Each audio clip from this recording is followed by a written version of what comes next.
So we'll be starting with section 2, number 21. The sum of three consecutive numbers is 78. What is the middle number? So if it's three consecutive numbers now, to find out what is the middle number, you take the 78 and divide it by 3. This will give you the number 26. So therefore 26 is the middle number. From the numbers below, construct the largest 4-digit number which is a multiple of 5. If it is a multiple of 5, therefore it needs to end with 0 or 5. I want it to be the largest 4-digit number, so therefore we know we have 0, 0 and 5, so therefore we could start in descending order. So therefore you start with the 9, then you'll go with 5, then it will be 4, and then 0. The incomplete table below shows the number of fruits Bryce bought. Bryce bought twice as many pears than mangoes, and equal number of oranges and bananas. Complete the table to show the number of each fruit he bought.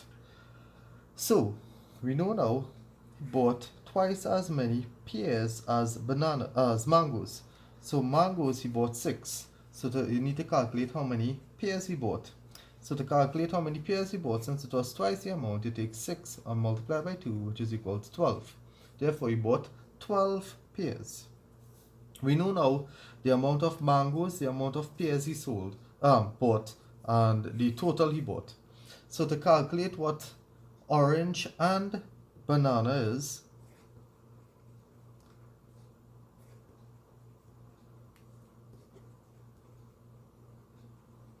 you take away from the total, which is 54, you're taking away now the amount you know for pears and mangoes, which is equal to 6 plus 12. So 54 take away 6 plus 12, which is equal to 36. So therefore you bought 36 oranges and bananas in total.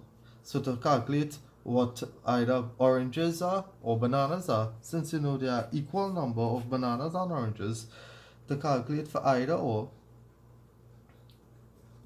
you take the 36 and divide it by 2 because it was equally shared. Therefore it is 18. So it is 18 oranges and 18 bananas. The marks are awarded for 1 mark for pears, 1 mark for oranges here, and 1 mark for calculating total for banana and oranges. Okay, now you complete the table and you'll get this here. Philip is 12 years old now. His mom is 3 times his age, and his dad is 4 years older than his mom. What was his dad's age when Philip was born? So we know now Philip is 12 years old. His mom is 3 times his age. So his mom is equal to 12 multiplied by 3, which is equal to 36. So his mom is 36 years old. His dad is 4 years older than his mom. 4 years older, so his dad is equal to 36, the mom age, plus the 4 additional years, which is equal to 40. You see now, what was his dad's age when Philip was born? You know now his dad therefore is 12, Philip now is 12 years and his dad is 40 years presently. So to calculate now how old the dad was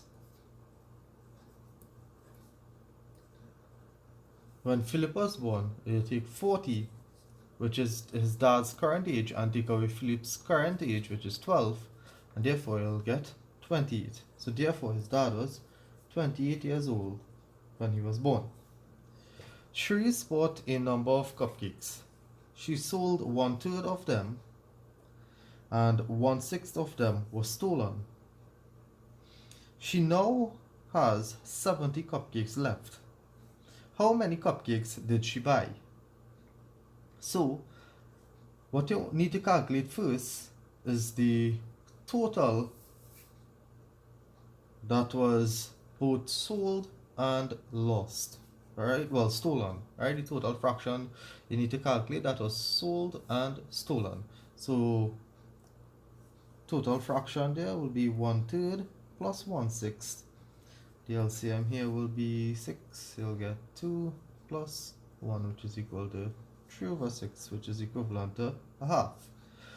So you know now, the total fraction for sold and stolen is 1/2. You know how much he has left, which is 70 cupcakes. But we do not know the remaining fraction. So we need to calculate the remaining fraction. And the remaining fraction is, you know, when you add up the amount that the fraction that was left, fraction sold and the fraction stolen, is supposed to get a total of 1. The fraction representing 1. So to calculate the remaining fraction from the total fraction, which is 1, you're taking away now the fraction, the total fraction that was sold and stolen, which is a half. So 1 take away a half is equal to 1/2. So therefore now you know the remaining fraction is a half and the remaining quantity is 70. So therefore the relationship is a half is equal to 70. So to calculate what the total is, you take the 70 and multiply it by the invert of the fraction, which is 2/1, and therefore you'll get 140. 140 cupcakes is how much she bought. Arrange the following fractions in descending order. Descending order is from the largest to the smallest. We have different fractions with different denominators. So therefore we need to arrange this to find the common denominator and arrange these fractions accordingly. So we have 11/16, 3/4, 7/8, and a half. Therefore the common denominator here is 16 because all these here are multiples of 16. So therefore the common denominator is 16. So 16 divided by 16 is 1. 11 multiplied by 1 is 11. 16 divided by 4 is 4. 4 multiplied by 3 is 12. We have 16 divided by 8 is 2. 7 multiplied by 2 is 14. Now we have 16 divided by 2 is 8.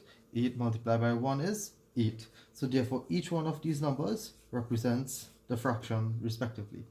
So descending order, so therefore we start with 7/8. Then it will be 3/4. From there it will be 11/16, and then 1/2. The price of a book before a 25% discount was $300.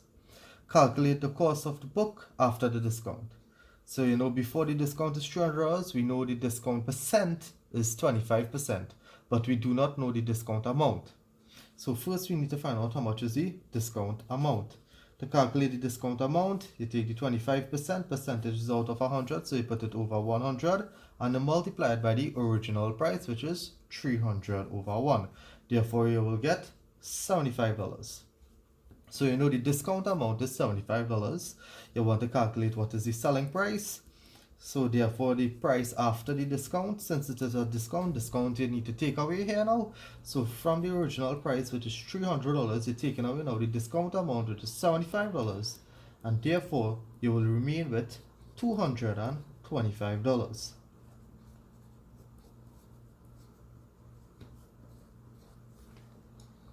Oh, the marks. Marks will be awarded 1 mark for the discount amount, 1 mark for calculating the selling price. Okay. Also, to recap for number 25, you will get 1 mark for calculating the total fraction, the fraction that remained, and the total. Number 24, you need to calculate Dad's age, then Dad's age when he was born. 1 mark each there. And for this one here, you'll get 1 mark for calculating the total, well, the new numerators on the denominator. Moving on back to number 28. Justin wants to purchase a watch which costs $950. He has $650 and saved the balance in equal weekly amounts for 12 weeks.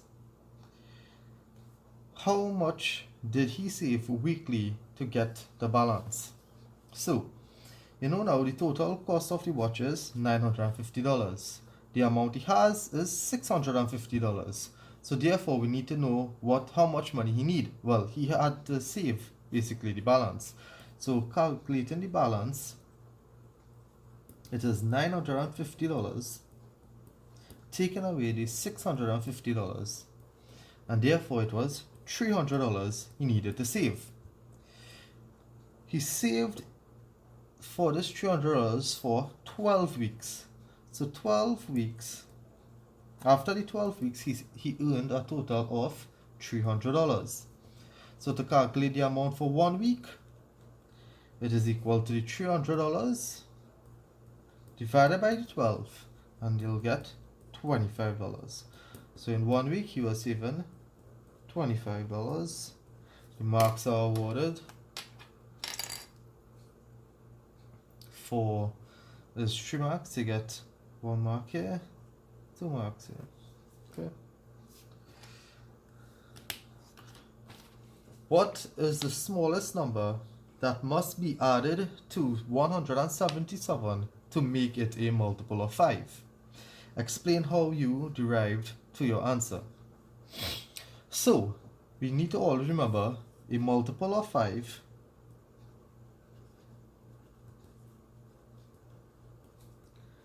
ends in 0 or 5. You need to add a number, not take away. So therefore, we're looking to see what could be added to 177 to make it to end with a 0 or 5. So therefore, the closest thing to do is to add 3 to make it end with a 0. And if you add 3 to 177, so 177 plus 3, it will give you 180. And therefore, 180 ends with a 0. So therefore, it is a multiple of 5. So therefore, 3 needs to be added to give the nearest number that ends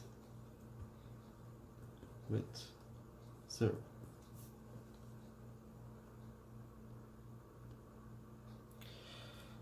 The cash price of the bed shown is $5,000. Lauren purchased the bed on hire purchase terms. She was required to make a down payment of 20% of the cash price. She finished paying for the bed after 2 years. She paid installments of $4,800 in total.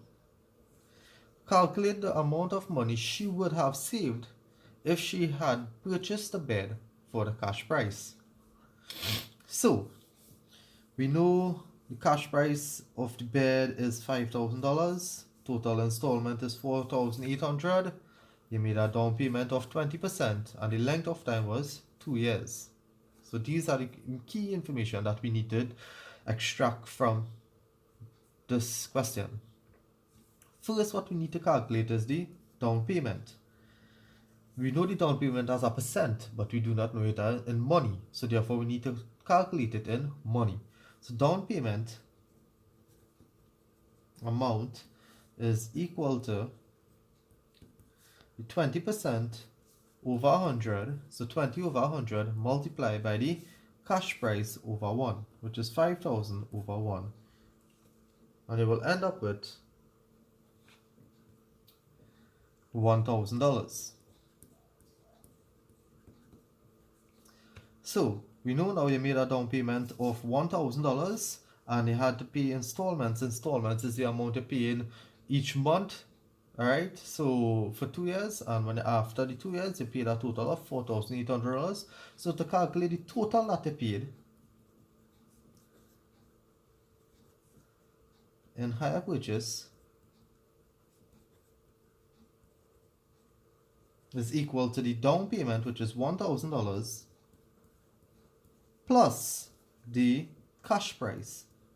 Sorry, not the cash price. The down payment, which is $1,000, plus the total installment, which is $4,800, which is equal to $5,800. So you know now on hire purchase terms, you're paying $5,800. They ask you to calculate the amount of money she would have saved. So you want to calculate save now. To calculate the amount of money you would have saved, it is equal to the total you paid in hire purchase, which is $5,800, take away the cash price, which is $5,000. Therefore, you would have saved $800. Marks are awarded. You'll get one for calculating the down payment, one for calculating the total paid in hire purchase, and one for calculating the amount that was saved.